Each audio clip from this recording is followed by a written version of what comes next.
औज़ुबिल्लाहि मिनश्शैतानिर्रजीम बिस्मिल्लाहिर्रहमानिर्रहीम। बुराई को रोकने का पहला कदम क्या करना चाहिए? देखें, हम सब परेशान तो रहते हैं, और जब तक हमारे हमसायों में आग लगी रहे हमें कोई फ़र्क नहीं पड़ता। लेकिन याद रखें, अगर हमसायों में लगी हुई आग, मुआशरे में लगी हुई आग, हमसायों में लगी हुई आग अगर आपने ना रोकी तो एक ना एक दिन वो आग आपके घर पहुंच जाएगी। तो हम सब परेशान हैं कि बुराई फैलती जा रही है, बुराई फैलती जा रही है, और इसको कैसे रोका जाए, इस बढ़ती बुराई को कैसे रोका जाए। और हमें ये सोचने की ज़रूरत है कि हम इतना कुछ करते हैं, जिन चीज़ों को हम बुरा समझते भी हैं हम उनको भी नहीं रोक पाते।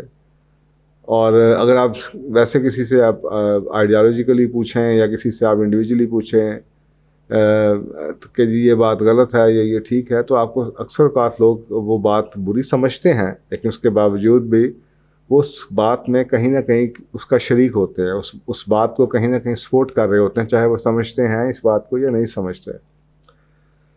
तो सबसे पहले तो मैं फिर वही बात है कि इंसानी बातें तो बड़ी होती हैं, लेकिन अगर दीन मुकम्मल है तो हमें कोशिश यही करनी चाहिए कि अपनी ओपिनियन से बढ़ के दीन की ओपिनियन देखनी चाहिए कि ऐसी चीज़ों के ऊपर दीन की ओपिनियन क्या है। तो ये मैं आपके सामने एक लंबी सी हदीस है मुस्लिम शरीफ की, सही मुस्लिम की, और किताब नंबर 1 और 81 नंबर हदीस है। तो मैं उसका थोड़ा सा हिस्सा आपको सुनाता हूँ। रसूल पाक सल्लल्लाहु अलैहि वसल्लम ने फरमाया, जिसने बुराई को अपने हाथ से रोका वो ईमान वाला है, जिसने बुराई को अपनी ज़बान से रोका वो भी ईमान वाला है, और जिसने बुराई को अपने दिल से बुरा समझा वो भी ईमान वाला है, और इसके बाद बिल्कुल ईमान नहीं है, चाहे कि सरसों के बीज जैसा। इनकी छोटी सी चीज़ बताई जा रही है कि फिर इतना भी ईमान नहीं है। तो अब हमारे ईमान की क्या कैफियत है? अब आपको सोचें कि सबसे निचला लेवल ये है कि आप बुराई को बुरा समझें।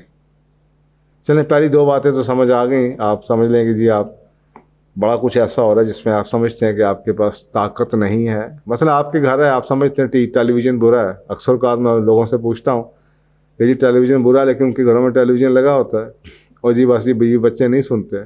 अव्वल तो अगर आप घर के हेड हैं, कवाम हैं, तो आपको अपने घर पे पहले नाफिज करना चाहिए, प्यार से समझाने की कोशिश, उनको एजुकेट करें, उनको समझाएं। तो ये उसको रोकना है, इनके सख्ती से रोकना है, हाथ से रोकना है, नहीं तो उसको ज़बान से रोकें, उस चीज़ को ऊंचा अलानिया बुरा कहें। और अगर आप इतने ही कमज़ोर हो चुके हैं कि आप कुछ भी करने के काबिल नहीं हैं, तो फिर कम से कम आपके अंदर इतना ज़रूर करेज होनी चाहिए कि आप उसको दिल से बुरा समझें। और दिल से बुरा समझना किसे कहते हैं? दिल से समझना बुरा ये नहीं है कि आप किसी चीज़ को दिल से बुरा समझते हैं फिर वो करते भी हैं या उसका हिस्सा बनते हैं। तो यानी कि 3 लेवल हो गए। अगर आप सबसे ईमान में पक्के हैं तो आप उसको हाथ से रोकने की कोशिश करेंगे। जो आपके, ये नहीं कि आप किसी के घर में जाके हाथ से, जहाँ पे आपका डोमेन नहीं है, जहाँ पे आपका इख्तियार है उधर रोकने की कोशिश करें, या ज़बान से रोकने की कोशिश करें, बड़े छोटे की इज्जत दे के, वही गाइडलाइंस के अंदर। और फिर तीसरा लेवल ये है कि उसको बुरा समझें। अब ये जो तीसरा लेवल है, इसी के ऊपर अक्सर बात हम गलती खाते हैं, क्योंकि फ़र्ज़ करें आप समझते हैं कि म्यूज़िक बुरा है और आपके सामने किसी शादी पे म्यूज़िक लगा हुआ है, तो या तो आप जाके म्यूज़िक को रोकें, आप उनसे कहें जी आप म्यूज़िक ना, ये बंद कर दें। अगर आप समझते हैं कि आप इतने कमज़ोर हैं कि आप नहीं उसको रोक सकते, तो फिर कम से कम आप ज़बान से बोलें, आप उसको कहें कि जी ये गलत है, इसको नहीं चलना चाहिए। आप कम से कम उसके ख़िलाफ़ तबलीग करें, उसको समझाने की कोशिश करें, ज़बान का जहाद करें। और अगर आप वो भी नहीं कर सकते तो तीसरी स्टेज ये है कि आप इसको दिल से बुरा समझें। अब दिल से बुरा समझना किसे कहते हैं? दिल से बुरा समझना ये नहीं है कि आप वहाँ पे बैठे भी रहें, इस्तिग़फ़ार भी पढ़ते रहें और आप बैठे भी रहें। भाई, आप किसी चीज़ को दिल से जब बुरा समझते हैं तो फिर आप उससे हिजर करते हैं, आप उसको छोड़ देते हैं, आप उठ के चले जाएँ, वॉकआउट कर जाएँ। इतनी करिश तो होनी चाहिए आपको। अब आप इतने ही बेबस हो चुके हैं कि आप वॉकआउट भी नहीं कर। आप समझते हैं कि मीडिया बुराई फैला रहा है, तो फिर आप मीडिया को गुड बाय, अगर आप रोक नहीं सकते, ज़बान से कुछ नहीं कर सकते, तो कम से कम आप अपने घर से मीडिया बंद तो कर सकते हैं। अगर आप समझते हैं शादियों की रस्म व रवाज जौन सी हैं ये फजूलियात हैं, ये हिंदुआना रस्में हैं, ये शरीयत में इसकी कोई जगह नहीं है, डांस गाने हो रहे हैं, गाने लगे हुए हैं, नाच गाने हो रहे हैं, ये मेहंदियाँ हो रही हैं, ये रस्में हिना हो रही हैं और ये फ़लानी फजूल किस्म की रवायात हैं, तो भाई आप उनमें जाना छोड़ दें। अगर आप समझते हैं बारात का कॉन्सेप्ट नहीं है इस्लाम में, सिर्फ वलीमा है, निकाह हो और वलीमा हो, तो भाई आप उधर जाते क्यों हैं? आपको सोचें, अगर सारे लोग सबसे कम दर्जे ईमान के ऊपर भी बाइकआउट करना शुरू कर दें ऐसी जगहों का, ऐसी इवेंट्स का या ऐसी चीज़ों का जो कि अपने ईमान को बचाने के लिए, क्योंकि इसके बाद कोई ईमान नहीं है, अगर आप वहाँ पे बैठे रहें तो फिर आप उसी चीज़ का हिस्सा हैं, फिर आप उस चीज़ के शरीक हैं, तो फिर बुराई नहीं रुकेगी। आपको सोचे ना, ये अक्सर औक़ात हम बात करते हैं जी ये हो गया तो फ़लानी मुल्क की चीज़ों को बैन कर दें, फ़लानी चीज़ों को बैन कर दें। ये बैन क्यों करवाना चाहते हैं आप? क्योंकि अगर आप किसी चीज़ को बुरा समझते हैं तो आप उसको ज़ुबान से या हाथ से रोकने की कोशिश करते हैं, नहीं तो कम से कम अपने घर से तो रोक दें। अगर मुझे एक चीज़ बुरी लगी है तो मुझे चाहिए कि मैं जिसको भी बुरी लगी है, स्टेट कुछ करे ना करे, आप उस चीज़ को, उस प्रोडक्ट को सारी ज़िंदगी के लिए गुड बाय कह दें। लेकिन हम अपने नफ्सों के ऐसे ग़ुलाम बन चुके हैं कि हम चाहते हैं कि कोई किसी कुछ कर दे लेकिन मुझे कुछ ना करना पड़े। तो अगर आप जो मेहमान हैं वही उस चीज़ पे ना जाएं, ऐसे इवेंट पे ना जाएं, ऐसी शादियों पे मत जाएं।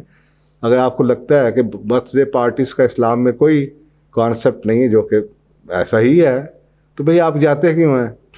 आप तो कम से कम अपने ईमान को तो बचा लें। दिल से बुरा समझने का मतलब ये है कि आप उस काम के अंदर शरीक ना हो, आप मत जाएं। आप नहीं जाएंगे, इसी तरीके से 10 लोग और भी जाएंगे, तो कम से कम जिस मेज़बान होगा उसको कभी तो ख्याल आएगा। मैंने तो ज़िंदगी में ऐसा ही किया, कई साल में मेहंदियों में नहीं जाता रहा, बारातों में नहीं जाता रहा, लोग बुलाते रहे, मैं बहाने लगाता रहा, यहाँ तक कि वो टाइम आ गया कि मैंने लोगों को फिर कहना शुरू कर दिया। अभी भी ऐसे हैं, कई घर ऐसे हैं जहाँ पे मैं जाता हूँ तो टेलीविज़न लगा भी होता है तो मुझे देख के बंद कर देते हैं। वो क्यों बंद कर देते हैं? क्योंकि अक्सर औक़ात मैं उधर से जब देखता था कि ऊंची आवाज़ में कुछ रेडियो टीवी लगा हुआ है, गाने लगे हुए हैं, तो मैं आवाज़ दे देता था, भाई इसको बंद कर दें, तो वो बंद कर देते थे। जितना ज़्यादा अल्लाह ताला आपको इख्तियार देता है उस इख्तियार को आप वैसे इस्तेमाल कर सकते हैं। तो मैंने कोई डंडे के तौर पे तो बंद नहीं करवाया। अगर आप चाहते हैं कि मैं आपकी कंपनी में बैठा हूँ तो भी मेरा भी थोड़ा सा ख्याल कर लीजिए आप, तो इसको बंद कर दें। अगर आप बंद नहीं कर सकते तो कोई बात नहीं, तो फिर ये मैं आपसे मिलता भी रहूँ, आप गाने भी सुनते रहें, उसके बाद मैं दिल में जलता भी रहूँ, ये तो मुनाफ़िक़त है।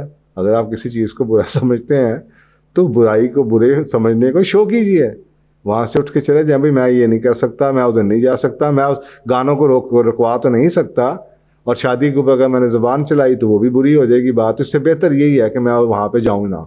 तो ये सबसे कम दर्जा है बुराई को करने का। और अगर हम सारे के सारे मेरा ख्याल है कि कोई शख्स ये नहीं कह सकता, अगर मैं समझता हूँ पाकिस्तान का पॉलिटिकल सिस्टम जो सा है वो इस्लामी नहीं है, तो मुझे फिर उस पॉलिटिकल सिस्टम का पार्ट नहीं होना चाहिए।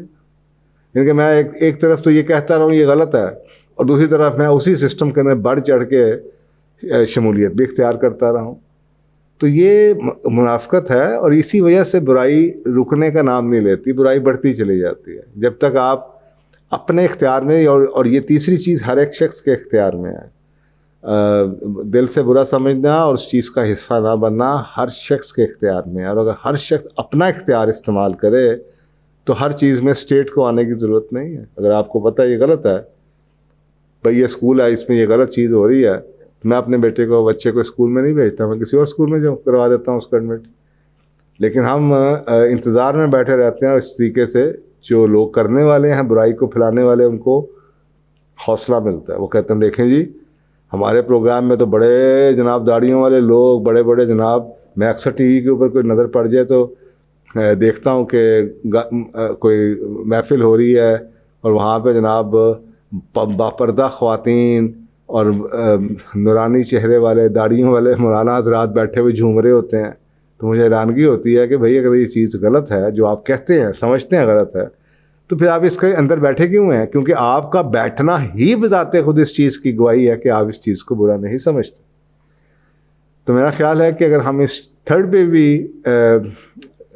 कमज़ोर होने के नाते, अगर हम थर्ड चीज़ के ऊपर भी, जो थर्ड मिनिमम लेवल है, इसके ऊपर भी अगर अमल कर लें तो अल्लाह सुब्हानहू व तआला शायद उसी के वजह से हमारी ये जब आपको बुराई हर जगह से बढ़ती नज़र आती है, कम होती नज़र आएगी। जज़ाकल्लाह।